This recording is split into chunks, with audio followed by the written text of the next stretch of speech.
Olá, bem-vindos a novo tutorial de vídeo. Hoje vamos aprender a jogar Art Society, um jogo para 2 a 4 jogadores, no qual os olhos são os primeiros a comer. Cada jogador vai ter uma galeria de arte e, além das melhores obras, é preciso saber arrumá-las.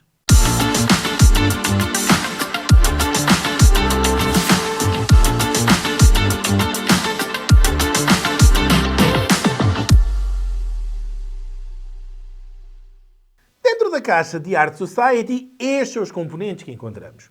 Temos os manuais do jogo, entre os quais o de língua portuguesa, diversas pranchas de cartão com material para destacar, como as peças de quadro ou as peças de decoração, os tabuleiros de jogador nas diversas cores, o tabuleiro de museu que serve para a pontuação, um grande bloco de cartas com as cartas de licitação nas cores de cada um dos jogadores, as folhas de ajuda, os saquinhos para guardarmos algum material e destacamos a caixa cujo insert tem detalhes aveludados. Já temos preparado o setup para uma partida a 4 jogadores, mas antes de vermos como se joga, vamos conhecer melhor os diferentes componentes de Art Society. Temos os tabuleiros de jogador, cá está, são 4. Estes ainda estão com o verso. Esta é a face de jogo. Temos, portanto, aqui o jogador que vai jogar com a corneta e ele recebe todo o material correspondente, que é, além do tabuleiro, um bloco de cartas com 20 cartas, números de 1 a 20, vemos aqui pela nossa, portanto, os números diferem de 1 a 20, há uma vez cada um dos números. Depois tem também os marcadores para a pontuação. Há 2, mas vai sempre ser usado só um. Aqui depois no quadro do museu, ele vai servir para apontar os pontos e também para termos a referência do valor de cada uma das diferentes variedades de obras de arte. E se o jogador chegar a 50, ele deve alterar o seu marcador para o verso que diz que já vai com mais de 50. Se for o caso e se for necessário, o jogador pode voltar para o 100, que neste caso é um segundo marcador, que também ele permite que se vire para assinalar pontuações entre 150 e 200. Além disso, cada jogador tem também um marcador na sua própria cor, indicando 5 pontos, que é uma bonificação no caso de, no final da partida, ter todo este quadro com todos os espaços devidamente preenchidos.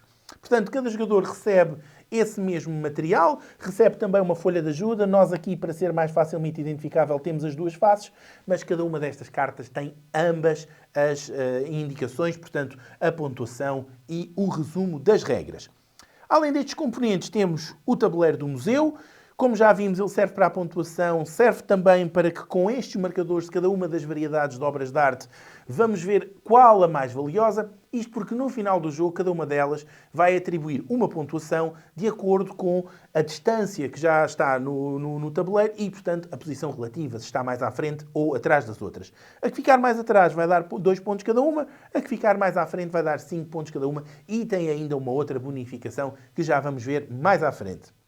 Além das peças de quadro que encontramos aqui na caixa, elas estão separadas por diferentes números. Os números têm a ver com o seu próprio tamanho, é a soma das faces, portanto, do comprimento e da altura de cada peça.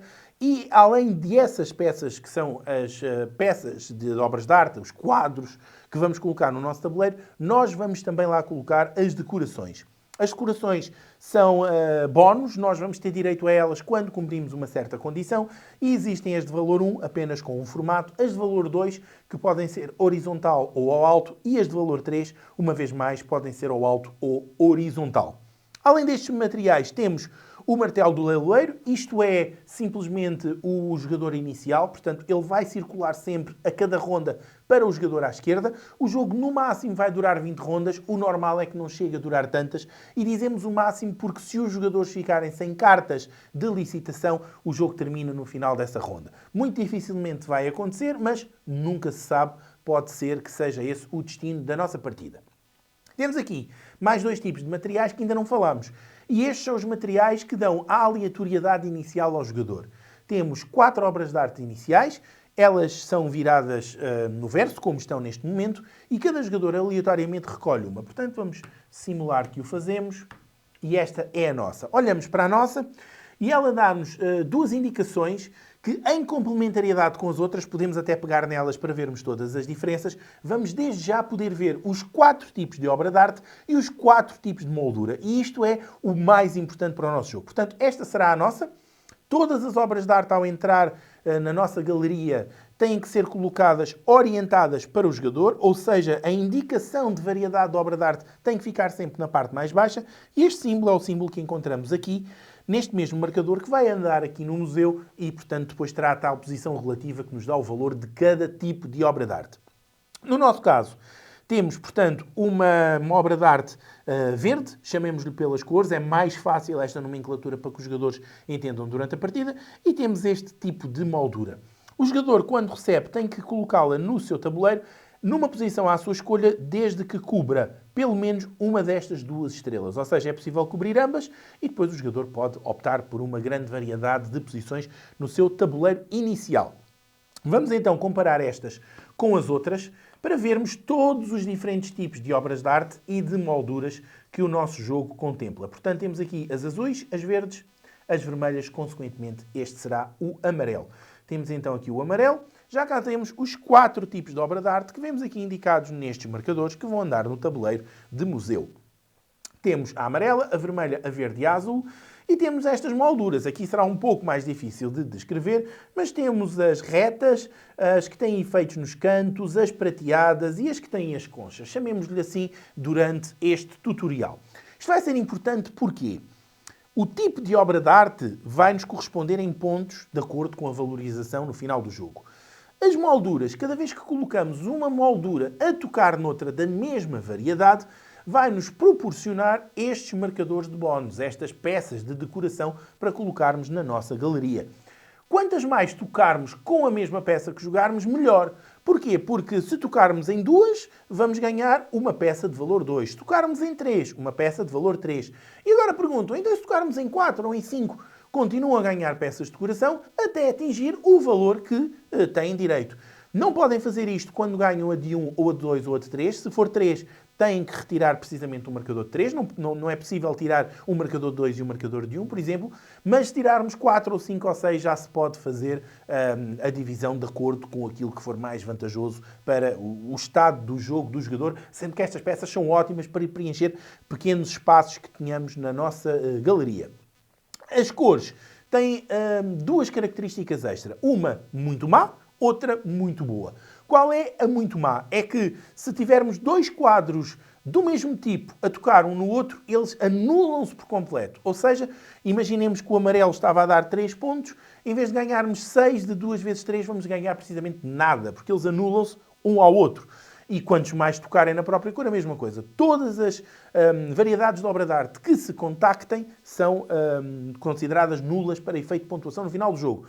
Há uma pequena nuance que tem a ver com a tal fator muito positivo. Qual é o fator muito positivo? Quando entramos no museu, tal como uma galeria de arte, aquilo que fica visível à altura dos olhos, portanto ao nível do nosso olhar, tende a ser valorizado. E é isso que no nosso tabuleiro de jogador corresponde esta linha aqui com um destaque mais claro no tabuleiro de todos os jogadores, e ela vai assumir exatamente a mesma posição em todas as galerias, ou seja, essa linha é constante. O que difere de galeria para galeria são estes efeitos decorativos para dar ao jogo um toque mais apelativo. Aliás, Art Society é um jogo onde muitos detalhes foram tidos em conta. Podemos falar, por exemplo, desta profundidade da caixa, que faz com que assim que a mostremos a qualquer pessoa tenda a jogar connosco. Portanto, temos aqui um desnível muito grande. Isto é uma caixa muito apelativa.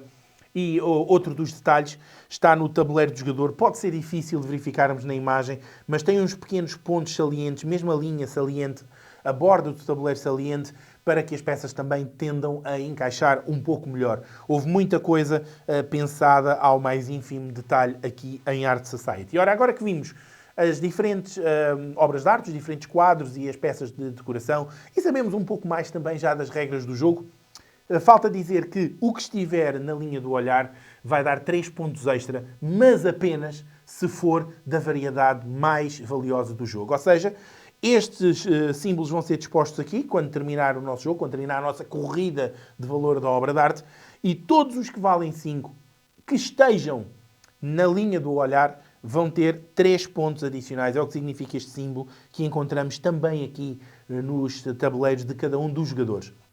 Aqui há a tal nuance que eu tinha referido antes, que é a situação de mesmo quadros que se anulem, que estejam na posição da linha do olhar, aí eles valem não os 5, nem os 5 mais os 3, mas os 3 pontos valem na mesma. Ou seja, se tivermos aqui um mar de azuis e o azul for o mais valioso, mesmo com eles a tocarem-se, cada um vai valer 3 pontos. Se estiverem devidamente espaçados uns dos outros, aí é possível que até venhamos a obter 8 pontos de cada um deles, o que será magnífico para a pontuação final do nosso jogo. Ora, falta dizer, por acaso, que cada uma destas peças de arte vale o correspondente aos seus próprios passos em pontos, ou seja, as de uma unidade valem 1 ponto, as de 2 valem 2, as de 3 valem 3. Estes símbolos, estes escudos que temos aqui, são indicadores disso mesmo. Só falta vermos um material, que é este que está aqui, que são as cartas de licitação iniciais, ou seja, temos diferentes valores e elas vão ser entregues a cada um dos jogadores. Aqui só vai importar a número 1, porque é esse que vai ser o primeiro jogador, o jogador que recebe o martelo. Ser o primeiro jogador em cada ronda significa que vamos escolher as obras de arte que vão poder entrar para licitação. Elas depois são assinaladas com estes marcadores de valor da obra de arte que temos aqui. Há nos diferentes números existentes no jogo, que vão, portanto, de uma variação de 3 a 9. E o jogador escolhe e depois todos licitam e passa o martelo do leiloeiro ao jogador seguinte. Neste caso vai importar apenas o 1 para ver quem é o jogador inicial, ou seja, os jogadores não vão jogar pela ordem dos números, mas os números vão ser importantes. Vão ser importantes porque em Art Society, sempre que o valor de licitação entre um e mais jogadores, portanto entre 2, 3 ou até os 4 jogadores numa situação insólita, cada empate vai ser sempre resolvido com recurso à carta que está por baixo. Ou seja, as cartas que nós licitamos vão começando a ser empilhadas. Imaginemos que nesta primeira ronda, todos muito meio à toa, sem saber se devem licitar muito ou pouco, metem, por exemplo, o número 10 em leilão e todos vão ter o 10, vai haver um empate. Quem é que é o primeiro a escolher? Levanta-se o número 10, vê-se o que está por baixo. E aqui garantimos que mesmo que o jogo dure 20 rondas e que em cada uma das 20 rondas os jogadores joguem sempre o mesmo, vão sempre levantando as cartas até que chegam à carta de baixo e essa faz uma diferença. Portanto, nunca vamos ter um empate, falando assim, em Art Society. É mesmo impossível que haja um empate porque é sempre possível distinguir quem é que tem vantagem sobre quem. E para isso estes números vão ser importantes porque na tal situação do 10, o jogador que tem o 4 vai ser o primeiro a escolher, porque o jogador 1, por natureza, já teve a vantagem de ser ele o primeiro a escolher as peças que vamos ter a jogar. Ou seja, como é que isto se faz? Viramos ao contrário, embaralhamos e cada jogador aleatoriamente retira uma. Elas são todas absolutamente iguais, tal como estes quadros quando os vimos. Portanto, vamos acreditar que os números iniciais são estes. Olha, nós temos o 1, o 3, o 2 e o 4. E, a seguir, estamos prontos para começar a nossa partida. Ora, a carta de licitação inicial que nos calhou aleatoriamente tem o 1, portanto já recebemos o martelo do leiloeiro e escolhemos as peças para pôr em jogo nesta primeira ronda. O jogador que tem o martelo do leiloeiro vai à caixa, retira um número de peças igual ao número de jogadores mais 1 e é por essa razão que temos já aqui 5 peças. No nosso caso, temos apenas 3 variedades de números, apesar de termos com diferentes tamanhos, mas era perfeitamente possível termos 5 do mesmo. Nem todas as variedades têm 5 peças, mas era perfeitamente possível termos só 2 variedades em termos de números, ou até uma de cada, com números diferentes e, consequentemente, formatos diferentes também. Vamos ver todas as obras de arte, já colocámos as placas com os valores por cima, e agora vamos ver o que é que aleatoriamente vai entrar em jogo nesta ronda e depois vermos o que é que aqui traz de vantagens ou desvantagens para cada um dos jogadores. Analisando a situação inicial, sendo que cada um deles já colocou a obra de arte que recebeu, a peça de quadro inicial que recebeu aleatoriamente e que, relembremos, tem que cobrir uma ou a totalidade destas estrelas, podendo depois ser posto numa posição à decisão de cada jogador. Nós temos uma peça de quadro verde e que tem uma moldura cinzenta, prateada, chamemos-lhe assim. Analisando a oferta, temos aqui coisas interessantes e menos interessantes. Como nós queremos ter a moldura da mesma variedade, a tocar na moldura da mesma variedade para ganharmos as peças de decoração, estas 3 têm esse atrativo extra. No entanto, destas 3, há uma peça de decoração que não tem tanto atrativo, porque se esta verde ficar a tocar naquela verde, elas anulam-se. E nós não queremos que isso aconteça. Então, à partida, para ganharmos peça de decoração e termos uma jogada válida, estas 2 são as que mais nos interessam. Sendo que aquelas 2 não nos interessam em termos de moldura, mas em termos de variedade também não têm nenhum problema. Portanto, estas duas interessam muito, aquelas mais ou menos, aquela ali não interessa tanto. Dá bónus, mas anula o valor, sendo que as peças vão sempre valer entre 2 e 5, de acordo com a posição que elas ocuparem. Portanto, não temos interesse em colocar verde com verde ou vermelho com vermelho, qualquer combinação. Duas ótimas, duas mais ou menos e uma não muito interessante. Vamos ver a análise da situação do jogador à nossa esquerda. Ora, aquela variedade de moldura não há aqui nenhuma. Isto nem é bom nem é mau. Atenção, é ótimo termos a mesma moldura para nos dar peças de decoração, mas também não é mau, especialmente numa fase inicial do jogo, ter diferentes variedades de moldura, porque aí aumenta a possibilidade de termos peças de decoração. Naquele caso, o jogador não tem a moldura que lhe interessava, mas também está muito mais confortável, porque qualquer uma das peças para ele é praticamente a mesma coisa. Não será precisamente a mesma coisa, devido à área que ocupa. Mas em termos de variedade não há azul, ou seja, ele não corre riscos, mesmo que seja o último jogador a escolher, e neste caso ninguém fica como obra obrigatoriamente, porque mesmo o último jogador a escolher vai ter duas por onde decidir. Aquele jogador, qualquer uma delas, à partida para ele é indiferente. O jogador à nossa frente está numa situação ligeiramente diferente daquele, porque não tem a moldura que desejava, porque não vai conseguir peças de decoração com pontos adicionais, mas também tem uma coisa que lhe preocupa minimamente, é que estas três servem, mas estas duas não, porque vermelho com vermelho vai-se anular, como a peça tem que estar sempre a tocar, não há como evitar. Neste caso, ele sabe que só se for o último a escolher e por casualidade lhe deixarem estas duas é que ele vai estar aqui com uma decisão menos conveniente. Portanto, também não está da fogadilha, mas tem um bocadinho mais de restrição do que os outros jogadores. Vendo a situação do jogador à nossa direita, portanto, este quadro ele encontra, ótimo, para ter os bónus.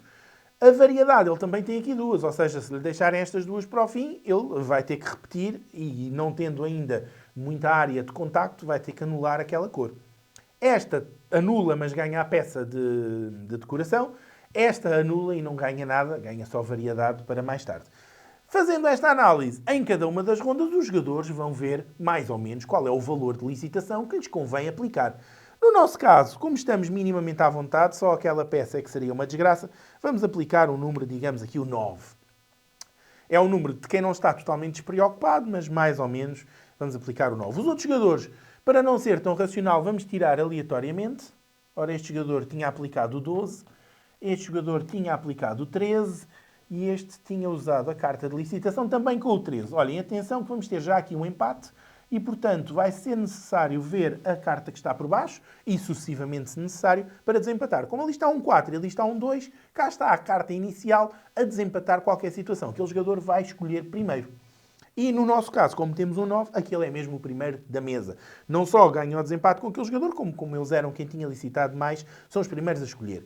Ótimo para este jogador, porque ele agora vai poder pegar nesta que é vermelha e que tem aquele tipo de moldura e, portanto, colocando aqui, o jogador pode claramente decidir, pode querer colocar aqui já na linha do olhar. Esta é uma boa posição porque permite pôr outra por baixo e ter maior variedade em busca do bónus. Mas, por exemplo, se ele jogar assim, ele toca numa lateral, portanto a jogada é válida, vai ganhar uma peça de decoração e, ao mesmo tempo, já tapou um dos cantos. E cada tabuleiro num canto tem uma indicação -2, porque se esta casa ficar à mostra, ou esta, e isto é cumulativo, o jogador vai perder 2 pontos. Portanto, começar a tapar os cantos nunca é muito mau. O jogador pode decidir partir do meio para os extremos ou chegar aos extremos e depois compor o seu tabuleiro.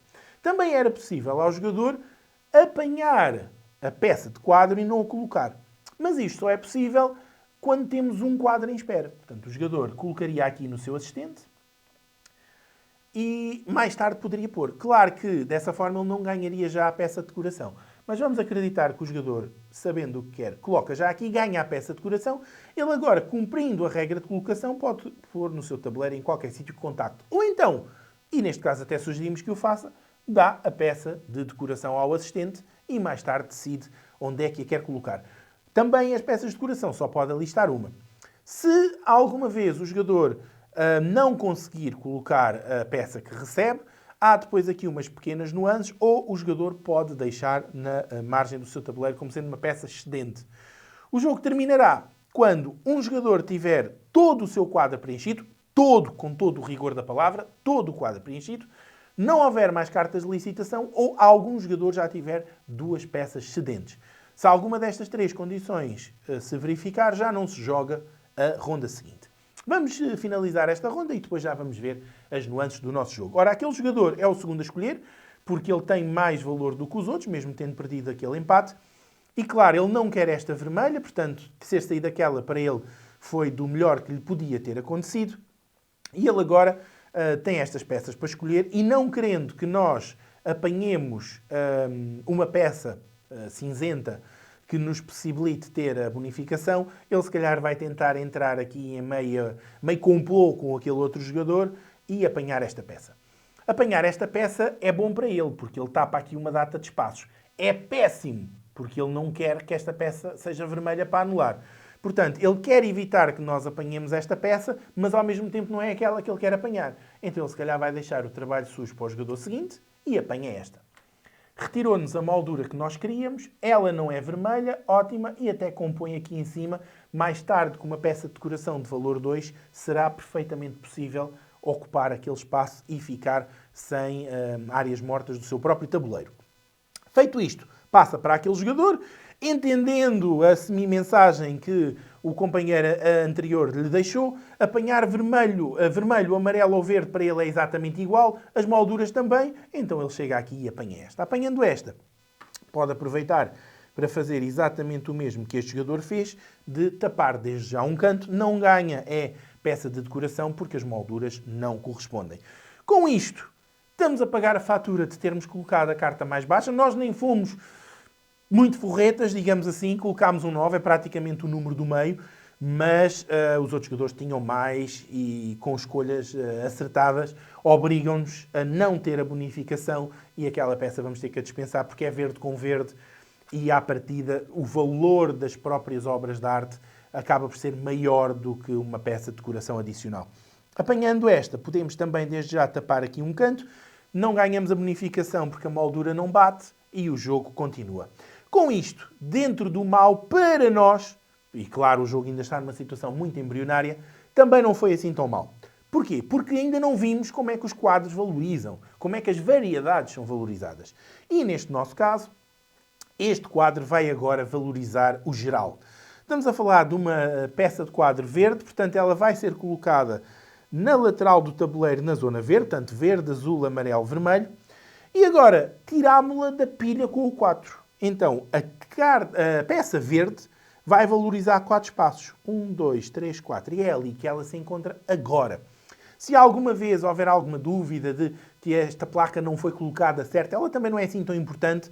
Basta virarmos a nossa peça e vemos o número de espaços que a nossa peça de quadro teria que proporcionar no tabuleiro do museu. É assim que as diferentes variedades vão se valorizar. A que estiver mais adiante no tabuleiro, no final da ronda que ativa a pontuação, vem ocupar este espaço e todos os quadros vão valer 5 pontos. É por isso que, menos mal, porquê? Porque neste momento o verde é o que está a ser mais valorizado e nós somos a única entidade do jogo que já tem um quadro verde. Portanto, há males que vêm por bem.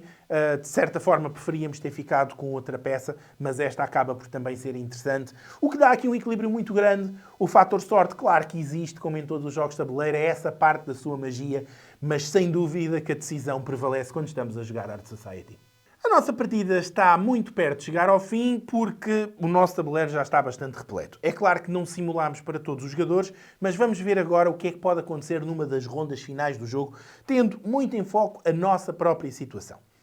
O martelo do leiloeiro está neste jogador, ele escolheu as peças, podia até não ter sido tão simpático e escolher tão diferentes, mas ele tem apanhado muitas peças pequenas, vamos imaginar, há muito tamanho que lhe serve e, portanto, ele está aqui a arriscar partir para várias frentes. No nosso caso, apanhámos muitas peças grandes, é ótimo porque dá uma grande cobertura do nosso próprio espaço na galeria, mas depois também ficamos com menos decisões para mais à frente no jogo. Basta reparar, por exemplo, que das 5 peças de quadro que aí estão, só há uma delas que pode caber na nossa galeria. Portanto, só esta peça é que pode caber em qualquer um destes espaços, sendo que aqui nem temos interesse em colocar qualquer uma delas, porque se repararmos este espaço, qualquer peça vai sempre tocar em amarelo, verde, azul ou vermelho, é dizer qualquer uma peça vai inutilizar outra e, portanto, é um espaço que até preferimos deixar por preencher.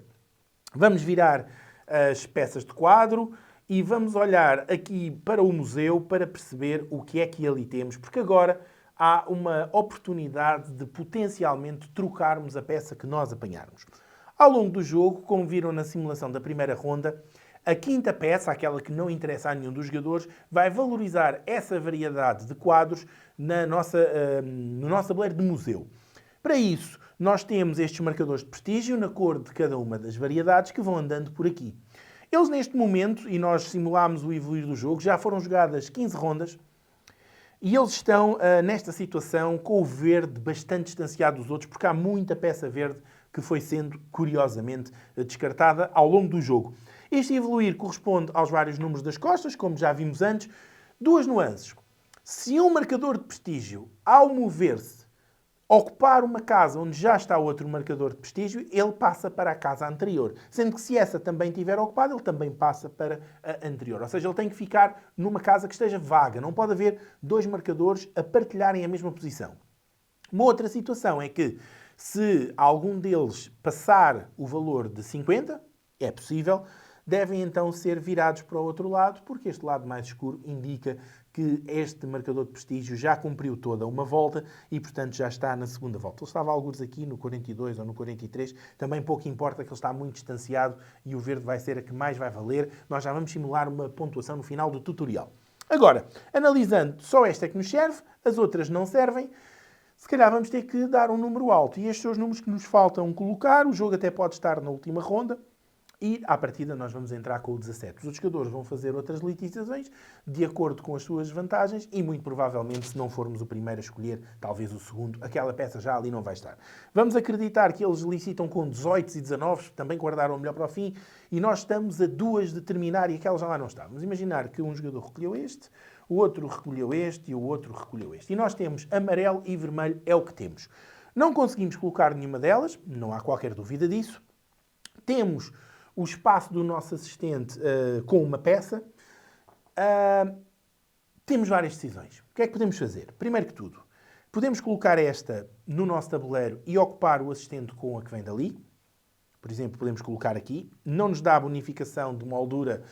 Também não nos prejudica porque não toca em nenhuma vermelha. Portanto, nem é bom, nem é mau. Como não é verde, não vai ficar na linha do olhar, apesar daquela casa tocar, também não vamos ter majoração. O vermelho dificilmente lá chegará.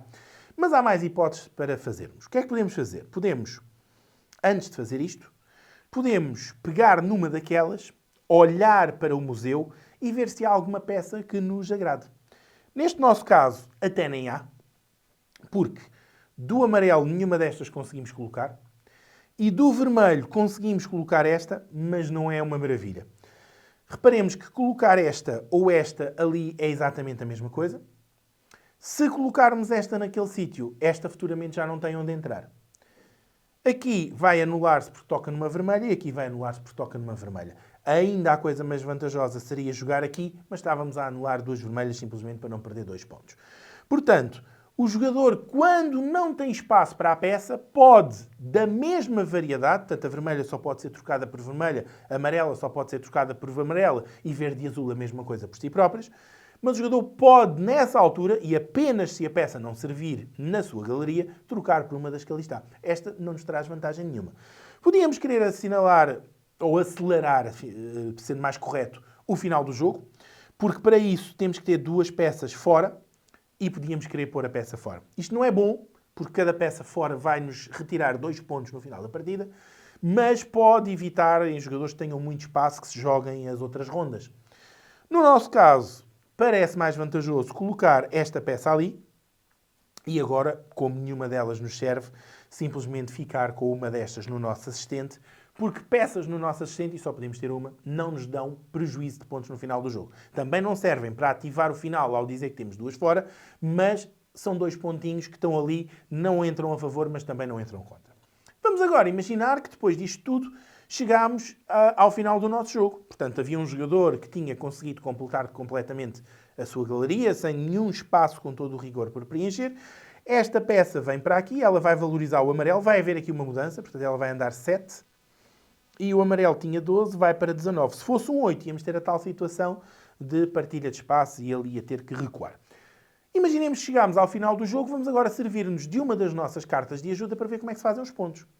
Primeiro que tudo, os nossos marcadores de prestígio vão ocupar as respectivas posições. Portanto, o verde vai para ali, o vermelho vem para aqui, o amarelo vem para aqui e o azul, da qual foram descartadas muito poucas e menos valiosas peças, vai para aqui. Ele estava na casa 15, vamos ver se isto corresponde. Ora, 5 e 6, 11 e 5, 16. Não corresponde, porque 5 e 5, 10 e 6, 16. Ele estava a ocupar a casa 15. Não quer necessariamente dizer que estava errado. Alguma vez ele teve que se mover para um espaço que estava ocupado e passou à posição anterior. Temos aqui então os diferentes pontos de cada uma delas. Vamos pegar na carta que tem o resumo de como fazer a pontuação no final do jogo e vamos simular a nossa própria pontuação, sendo que depois, claro, a posição relativa dos jogadores vai determinar o vencedor. Quem tem mais pontos ganha. Ora, a carta de pontuação diz que a primeira coisa são os pontos de acordo com as peças de quadro que temos no nosso tabuleiro. Neste caso, vamos ver, azul, temos 1, 2, 3. À partida são 3, nenhuma delas se anula, portanto, o azul vai-nos proporcionar 3 pontos. Pegamos no nosso marcador, com o nosso símbolo, ainda sem nenhum dos lados de voltas assinalados, e marcamos desde já 3 vezes 2 pontos. Portanto, 6 pontos é o que as peças azuis nos proporcionam. Amarelo. 1, 2, 3, 4. 4, nenhuma toca. 3 vezes 4, 12. 6 e 12, 18. Vermelho. 1, 2, 3, 4, 5. Estas parece que se tocam, mas tem aqui peças de coração no meio, nunca se chegaram a tocar. 5 vezes 4, 20. 18 e 20, 38. Verdes. 1, 2, 3. 3 vezes 5, 15. Ora, 38 e 15, 53. Viramos para o lado que indica que já temos 50 pontos e vamos aqui ao quadro e colocamos na posição 3, 53. Ora, à partida, as peças estão dados os pontos. Aqui não ganhamos nem perdemos e esta parte da pontuação está. Passo seguinte, decorações. 1 ponto por cada escudo. Ora, 1, 2, 3... 4, 5, são poucos. Normalmente fazem-se mais. O jogo não correu assim tão bem. 53 e 5, 58. Bónus de área ao nível do olho. Portanto, aqui está a nossa área e a cor que dá pontos extra é a verde. No nosso caso, verde que passe naquela linha, esteja totalmente ou não, não importa. O que importa é estar lá. Temos aqui um verde e, portanto, este verde vai nos proporcionar 3 pontos adicionais. Portanto, 58, 61. Continuamos. Cantos a descoberto, menos 2. E aqui, infelizmente, temos um menos 2 à volta. Portanto, volta atrás. Eram 61, agora são 59. Quadros sedentários, 2 pontos por cada um. Fazendo esta artimanha, conseguimos evitar isso, não temos penalização. E agora, a parede completa. Não a temos, não ganhamos este bónus, portanto, estes 5 pontos não nos pertencem, não os vamos conseguir ganhar, o que será um avanço para aquele jogador que, além de fazer o final da partida, também ganha desde já esses 5 pontos porque conseguiu completar o seu quadro. Analisando a posição relativa dos diferentes jogadores, quem tem mais pontos, claro está, é o vencedor do nosso Art Society. Foi novo tutorial de vir. Agora já sabe jogar Art Society. Um jogo onde, com bonitos e coloridos quadros, vais tentar compor a melhor das galerias. Esperamos que tenhas gostado deste tutorial. Se foi o caso, comenta, deixa o teu like, partilha o vídeo e não te esqueças de subscrever a Devir TV Portugal para não perderes os próximos conteúdos. Enquanto os preparamos, boas gatanas!